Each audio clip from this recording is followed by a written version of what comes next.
Hi my friends, it's Ro. Welcome back to my channel. Today we're going to talk about conjugal visits, all the juicy, exciting stuff. So if you're interested in my most requested video topic, all about conjugal visits and what the emotions are like around them and what it's really like to go into a facility and give up your rights for the weekend, sleep over so you can be there with your loved one, and then have to be ripped away from them and leave, please keep watching.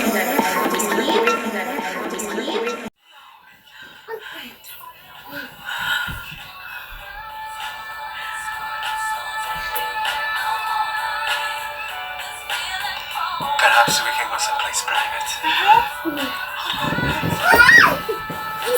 You need to go take a cold shower like I told you to.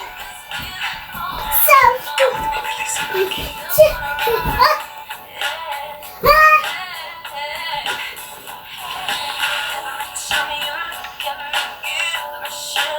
Hey, you see we came down here to talk. No more lies. I felt that maybe you were feeling the same thing that I feel for you. You were? We're destiny, I'm convinced. Si, bellissima. But I have a secret. Well, go on ahead, Antonio. You can tell me. My family is very wealthy. For real? I came to America to find somebody who likes me for me. Somebody like you. You got some money? More money than you can spend in one lifetime. Oh, please, let me try this lifetime, please. I promise. I need to go now. Until we meet again. Il mio cuore batte solo per te. Arrivederci. Maria dirty to you too. As a mozzarella and fettuccine. Hell yeah.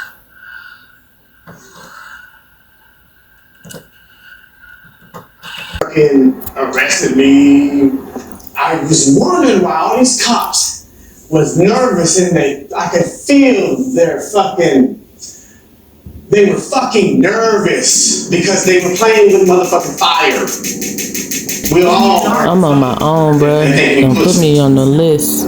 I made a solid bubble with legal documents. Every brain, you literally hijack it and take it over so that, because the brain when it's normal, it's chill, it's happy. I wanted to nerd out with you about this, but I just decided to save it for right now. So that, and like just being present in my thoughts and saying yes. All about positivity, yeah! Call us up right now to check.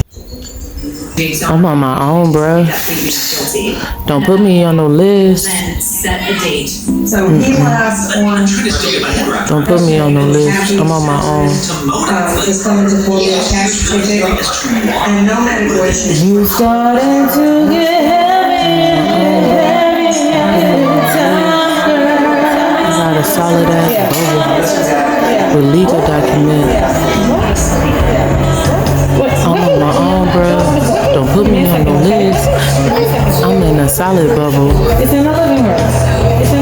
Going up.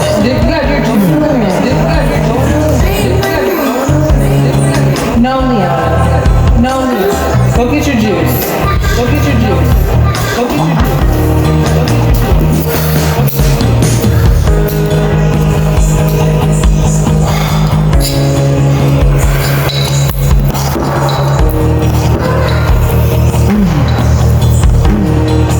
Starting to get heavy inside. It's starting to get heavy inside. Oh, I miss that genuine. I miss that joke. I like that genuine. I want that joke. I like that genuine. Child screaming for help downstairs, and I ran downstairs. Nope, just a horny cat. What does it do? It just screams or does it hump things? It screams and rolls around in this desire, like passionate way. And it looks at humans like you're not a human, you're a cat. I'm like, dude, don't look at me that way. thing that they look at. It's sort of like taking mushrooms. So when they look at anything, it looks like something they want to. Yeah, they look at everything. Like their eyes are just like they want everything. That Right. like there's. Yeah, I'm making a note right now to set up an appointment. I would get a notice my cat and be like, do you think I would cross species lines here that attractive? No, get your eyes off me. All right. Well, thank you for checking in with us, Riley. The chicken and fried groups were always kind of like the 90s cool group, because I was born in 86, so at this time high school was like 14, 13, whatever, I don't know. I think I graduated at 16, but the chicken and fried group, so it was like the cool groups, the Zach Morrises of Saved by the Bell, like the real cool, maybe a football player, like maybe the cheerleader, maybe because they didn't, or sometimes they didn't eat at all. They snacked, but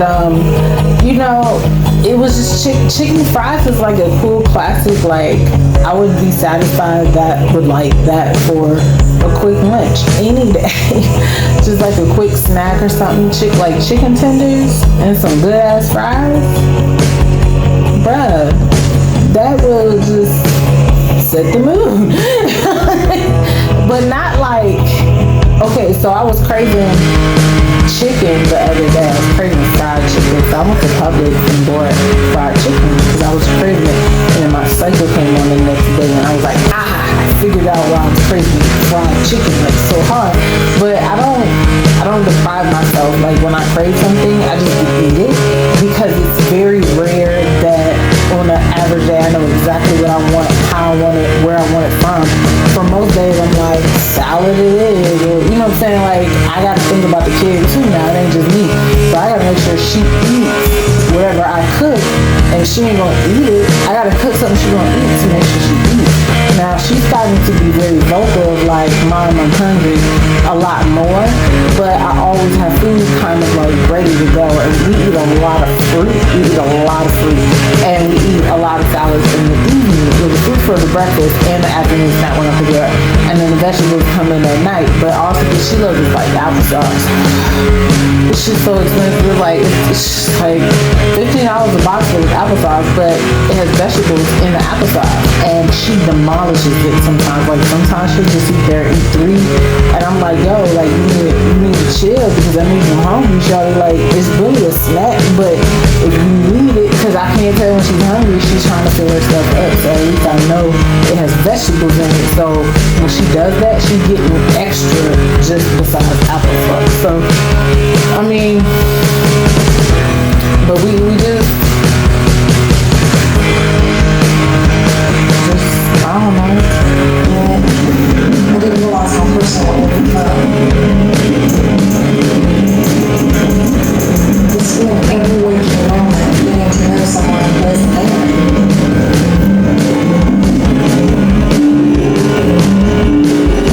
They become like a friend you're trying to save.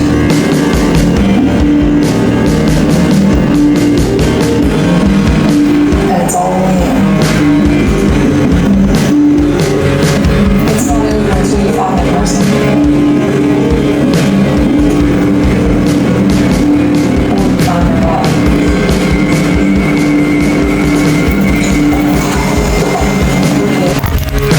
The goal is communication no matter what. You can't see what I can see, and I can't see what you can see. But if you can make it so I can see what you can see, from your own eyes, your own perspective, everything, if you were to walk in a circle and not be anywhere near me across the globe, could I see what you see? Yes. On a video chat. Well, that's for sharing with one person as well.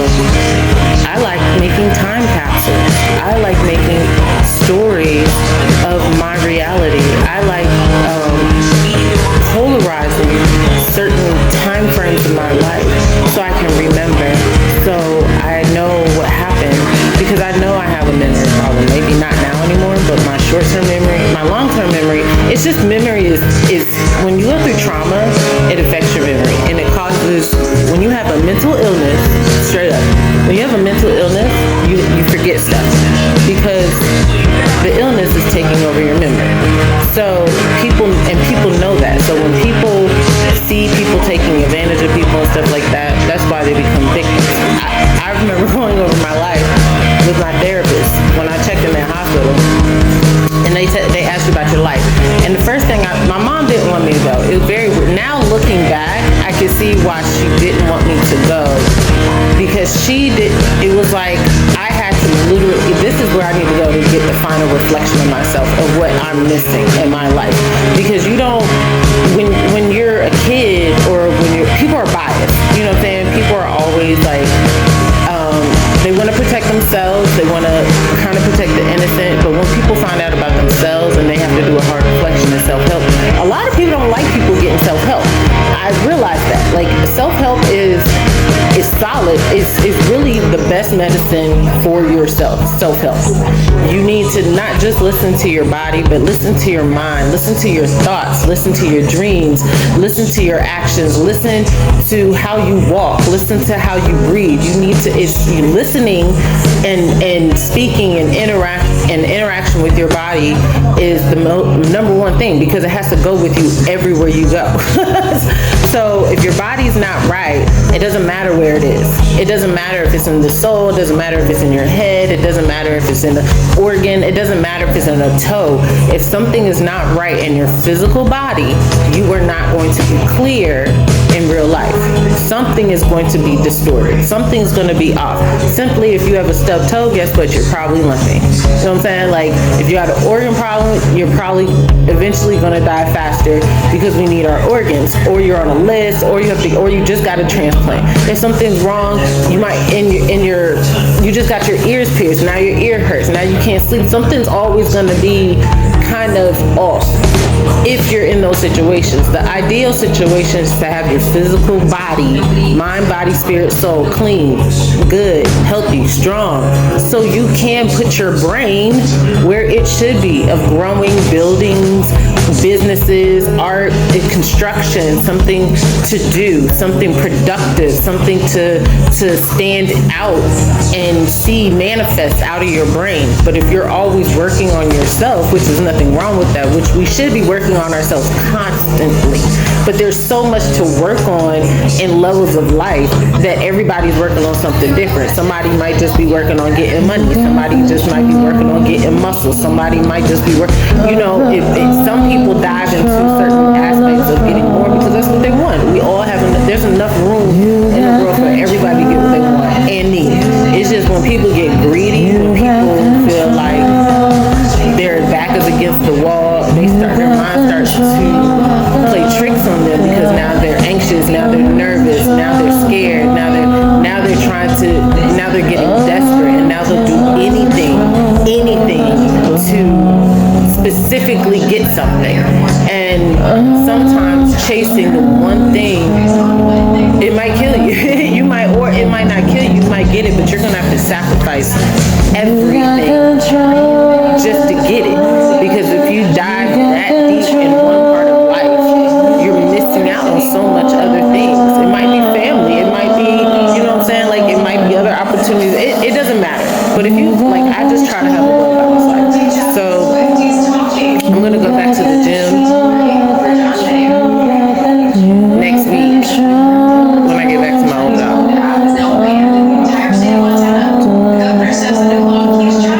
Shit gave me a fucking seizure.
alleging that there were no injuries or arrests, and sources tell ABC News police interactions with the couple ended within 20 minutes. The mayor called the photographers who chased the couple a bit reckless and irresponsible. It's clear that the paparazzis, they want to get the right shot, they want to get the right story. But public safety was always at the forefront. How many entries nothing is going to take? Or what would be the last number of places? Is that what you're asking? How many more it will take?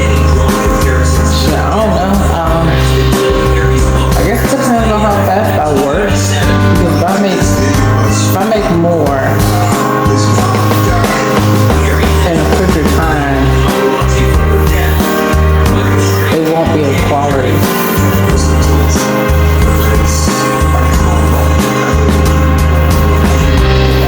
Yeah, it won't be of quality. So to do it right, I would need more time. And I think it starts in June. I think it starts in June.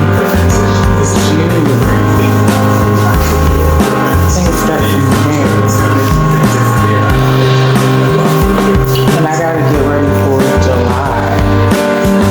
So, and then school's back in August. July's the beach. That's some work to do. So I'm gonna take this summer and hit the gym again. And I'm gonna try to do like a fast or something.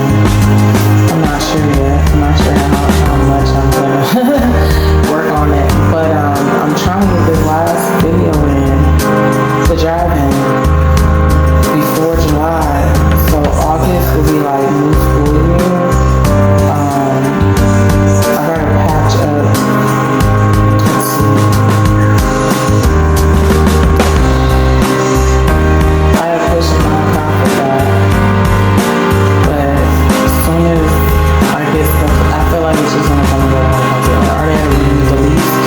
In all reality, it's still cooking. Like it's still doing pieces put together, and they're just taking longer than expected. And this is why I originally would do stuff for myself all the time, because I realized like I get things done quicker when I just figure out everything myself. But the problem is I'm not good at everything.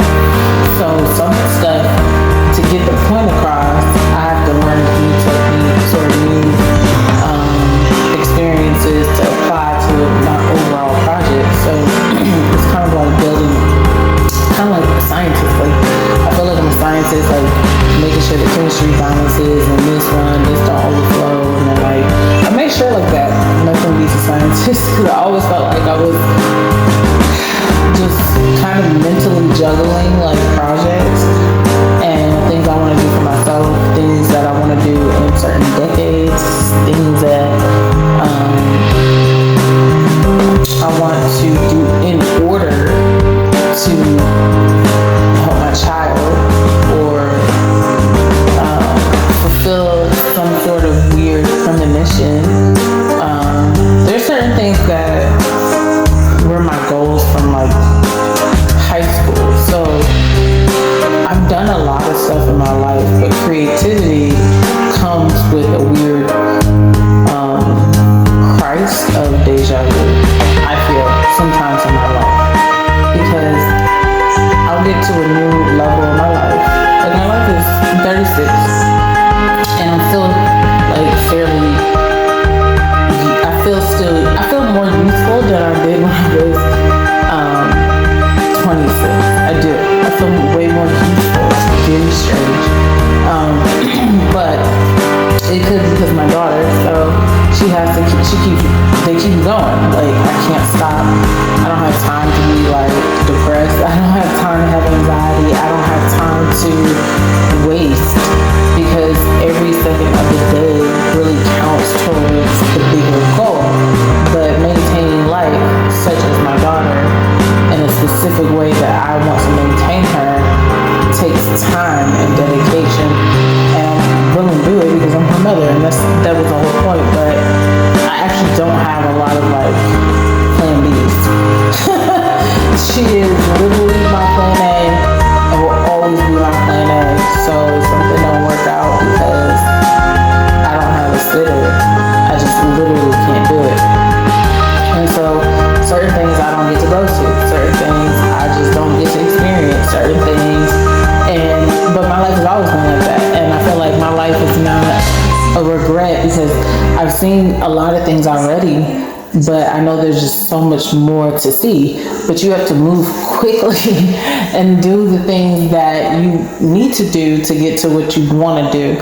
And traveling is expensive in all reality. So when I get a chance to travel, I go. You know, I do feel like I have traveled in the way that I can to get that kind of out of consistent, like,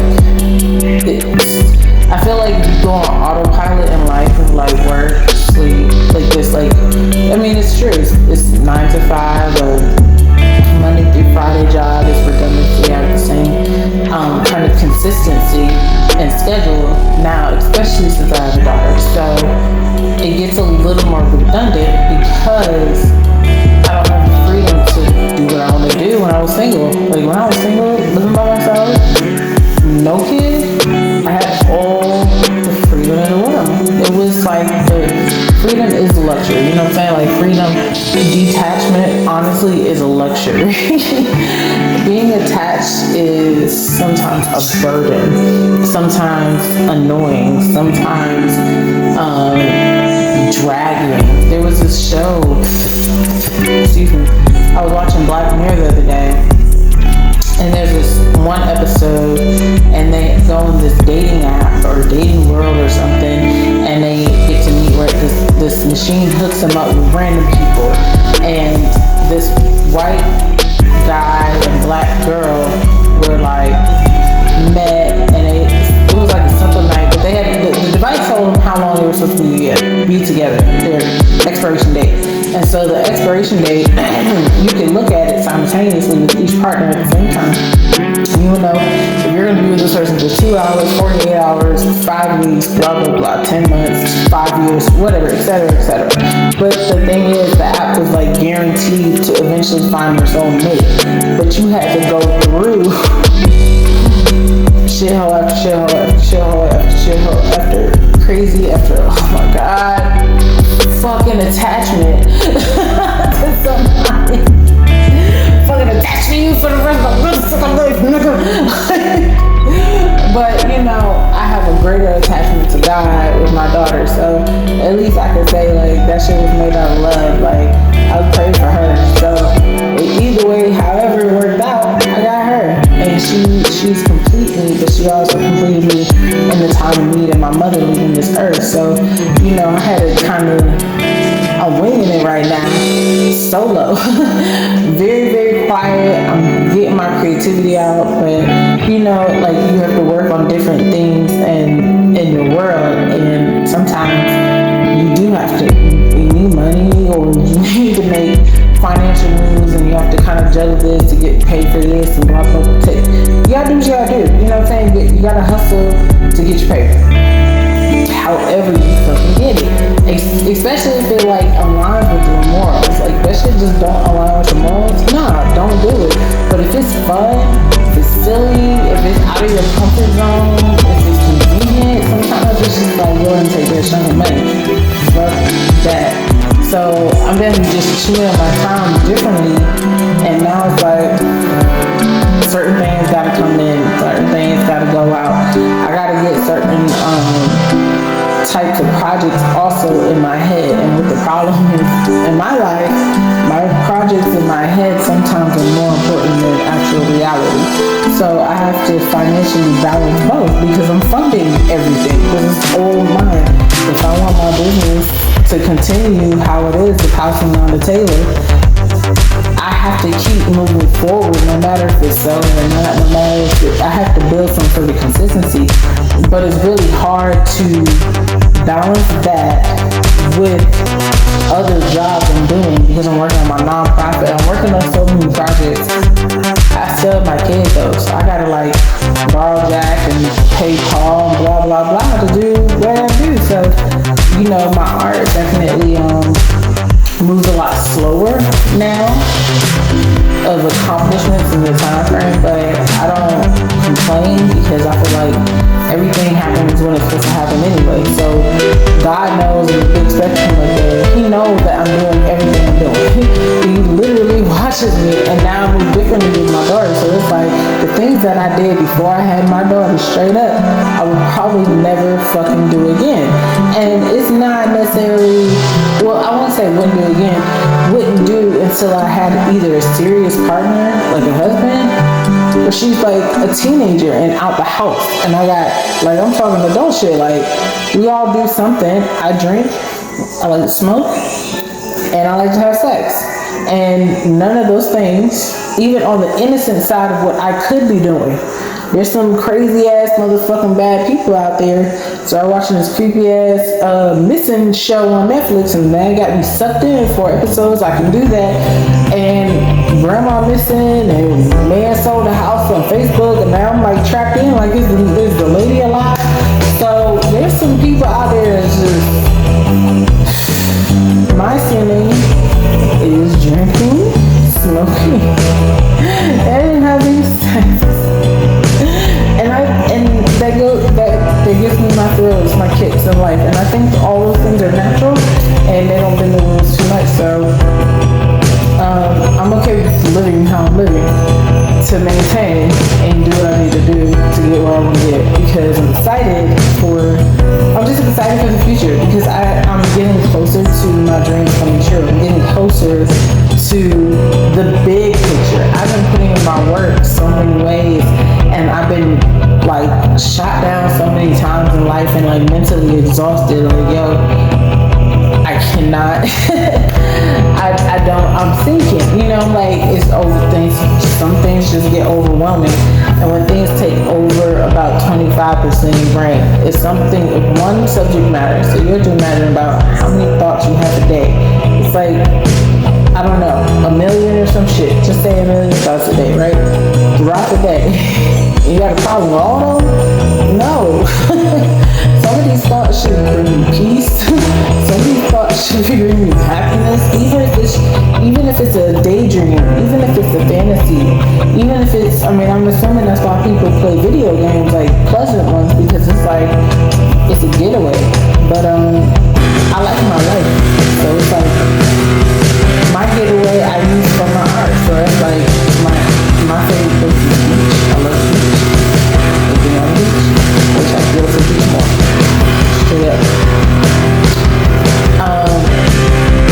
This trip, I'm also finishing the last of my fashion movie for this year.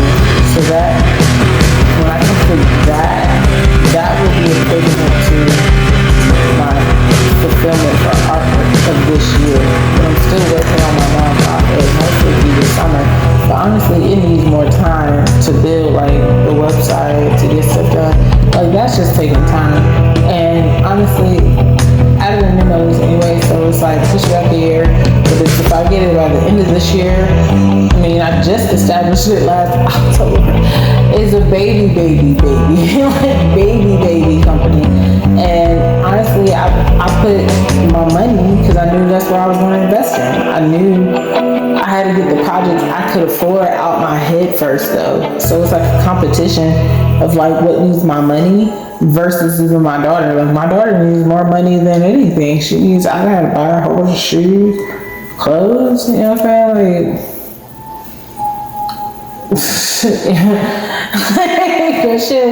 she still wear pull-ups to sleep, but she potty trained. Like, she good. I just don't trust her ass when she sleep.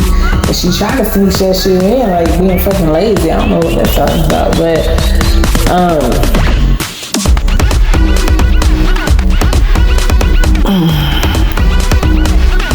not that.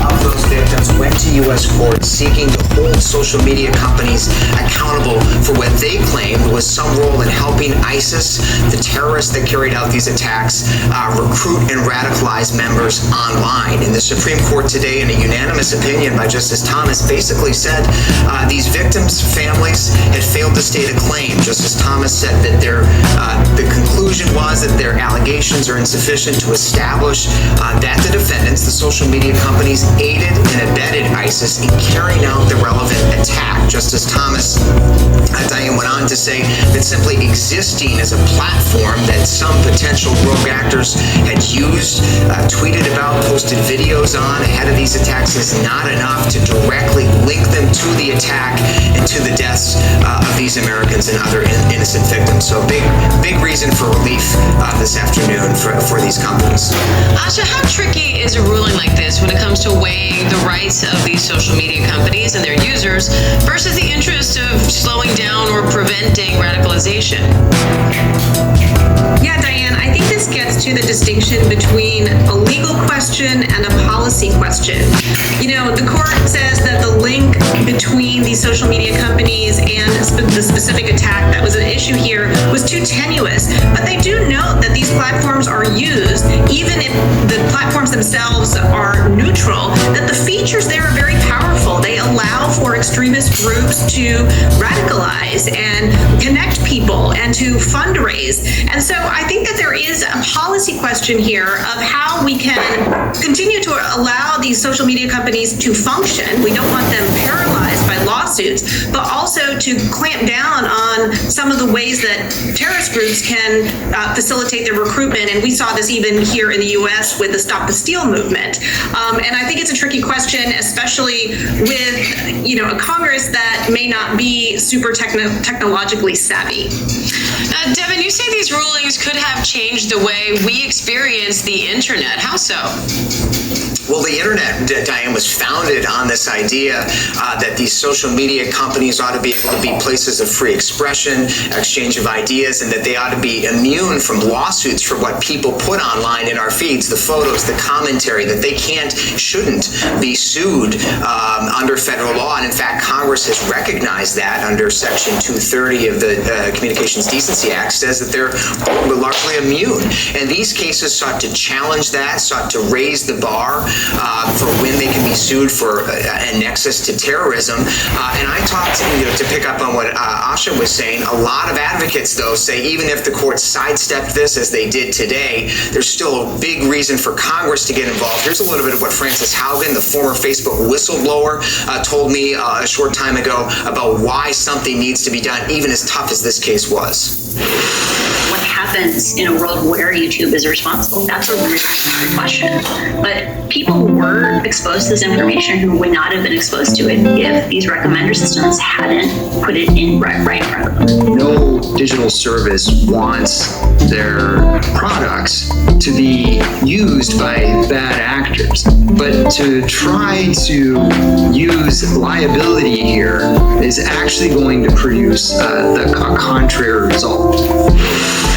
That was the head lobbyist for the internet industry, Diane, and they have been saying loudly they spent a lot of money fighting back against these cases, saying that if they could be held to account for some role in these attacks, that it would have forced them to change the way algorithms operate, change the way they police content online, not only be very expensive, but could alter the way that we experience and participate in these very popular platforms. And so they're very happy today with the outcome of these cases. Asha, you say these social media companies right now are financially incentivized to not police themselves. So what comes next here? Yes, we're back to another policy question. You know, these social media companies are built from the ground up to make money from advertising revenue, and they make advertising revenue by things on their platforms that engage people, that keep them on, that keep them active. It turns out that the posts and content that gets the most engagement tends to be extreme content. So there is this, shame spiral where they are sort of dependent on some of this extreme content to make money. And I think we need to change the incentives here to change the full landscape. All right, Devin Dwyer, Asha Rangappa, thank you both. And the Republican-led House Judiciary Committee is holding a hearing on the alleged weaponization of the federal government. The committee is looking into what it says are government attacks on conservatives. The hearing comes just after the FBI revoked security clearances for 3 agents for their alleged roles in the January 6th attack on the Capitol. The FBI says one of the agents was among the mob at the Capitol, and the 2 others are alleged to have hindered investigative efforts. Let's bring in senior reporter Catherine Falters on Capitol Hill. You gotta remember the days that you took off versus the days that you got turned off. NYPD said there were numerous photographers that made their transport challenging. There were no injuries or arrests. Sources tell ABC News police interactions with the couple ended within 20 minutes. The mayor called the photographers who chased the couple a bit reckless and irresponsible. It's clear that the paparazzis, they want to get the right shot, they want to get the right story. But public safety must always be at the forefront. Backgrid, who had freelance photographers on the scene, said they had no intention of causing any distress or harm as their only tool was their cameras. The mayor, one of many drawn comparisons to the deadly car crash that killed Harry's mother, Princess Diana, in 1997. I don't think there's many of us who don't recall how his mom died. Harry has openly blamed the paparazzi for her death. Governor Michael Strahan in January. I'm trying to put a stop to this because I can't ever imagine what that would be like for me or for my kids. Especially when you talk about history repeating itself, right? There would have no doubt been meetings between Harry and Meghan and their team and their security details, but also the NYPD to talk about how this can be prevented. This is going to make them really think about coming back to New York for events in the near future, and it's going to make them think differently about how they carry out their work moving forwards. Into question. I asked Chairman Jordan this morning that yes, the whole idea of this is to discuss the politicization of government, but what does it say that some former advisors to the former president are also paying for these whistleblowers? So still lots of questions about that. The hearing will continue into the afternoon. Meanwhile, the House has voted to send a resolution to expel embattled Congressman George Santos to the ethics panel rather than holding a full House vote. What's the latest on that? Yeah, so that resolution was yesterday. We caught up with George Santos, who said that if the Ethics Committee recommended that he resign, then he would agree with that. So now that is in the Ethics Committee. McCarthy has said he wants them to move fast. It's likely to take a few months as our investigation is still ongoing. All right, senior reporter Catherine Falters on Capitol Hill. Thank you. New court documents say the alleged Pentagon leaker took notes on classified documents more than once. Prosecutors say the 21-year-old was reprimanded several times for mishandling classified info, but that he kept doing it. Chief Global Affairs correspondent Martha Raddatz has more on the potential red flags missed. The young National Guardsman remains in jail as alarming new court documents are revealed. Prosecutors say that 21-year-old Airman Jack Teixeira's willful disregard to protect classified information was apparent months ago, resulting in multiple reprimands. The new documents saying last September, Teixeira was caught taking notes on classified intelligence and then putting that note into his pocket.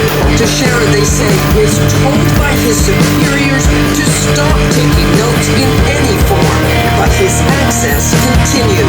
In October, the documents say Teixeira attended a morning meeting and started asking very specific questions. He was instructed again to cease and desist on any deep dives into classified intelligence information and focus on his job, an IT specialist. But again, his access continued. And this February, another superior observed Teixeira viewing content that was not related to his primary duty and was related to the intelligence field. Again, the access continued. Certainly something should have been instigated, especially after he continued doing what he was directly told not to do. And it may have led to even more documents being leaked Federal prosecutors releasing more messages from social media platform Discord, where they say Teixeira leaked hundreds of classified documents. In the messages, they say he boasted about the wide swath of classified information he had access to, writing, "There's going to be an expletive of information here. I have stuff for Israel, Palestine, Syria, Iran, China," with Teixeira then adding, according to the documents, essentially saying, "I don't care what they say, I can or can't share all of the expletive I've told you guys I'm not supposed to."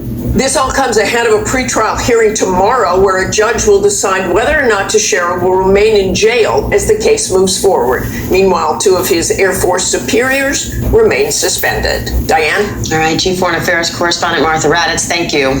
Coming up, what we're learning about when Elizabeth Holmes could be heading to prison and what's next for the former self-made billionaire. How you doing?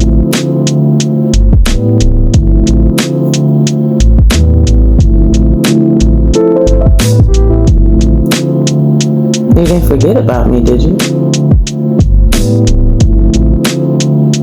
Oh, you've been busy. Me too. Life is changing. Again. But I'm way more mentally prepared for it. For sure. Yeah, I did rebook a therapy session and followed up on some leads and trying to close out these projects while I have the time. It's crazy. But yeah, here you go. My dad's nickname was Bear in the Marines. Kinda weird because LT is always saying she wants Bear. She means Marsha and the Bear. But no more Baby Shark. I didn't influence her either. The show was always there. Guess they play it in school because she knows every word verbatim. I love how she sings without a care. She sings like no one is there. She may not get a pet, but she got rid of my pet peeves. If I went by a pronoun, it would be y'all, her, and she. I'm not reincarnated Jesus, but I might be Eve. My homeboy say I write how I speak.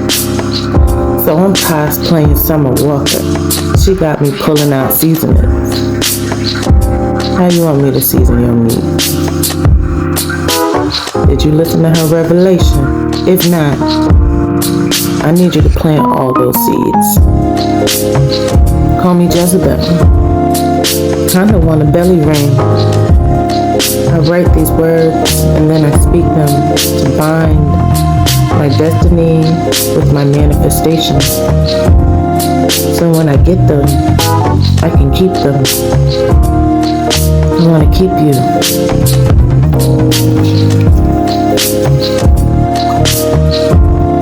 I've created a fashion monster, a perfectionist, a stylist. So I know from here on out everything I got to do, gotta be polished. But first let me detox. I need to be more flexible. Right now, I'm way too solid. I might feel like a dark investment, but everything I want to touch, I attach a part of my soul to it. Are those diamonds? God, dear God, can you make him hurry up and come with it? Have you ever been traumatized by a man hitting a woman so bad her wig flies off? I'm taking a mental day. There's a couple alarms that keep going off, polarizing the good and magnifying the bad. Did a striptease to Cardi B. Money bag, money bag, money bag. I took back my daughter's cowgirl boots. They were in the box to donate. Guess I was feeling generous. I guess I'm not today.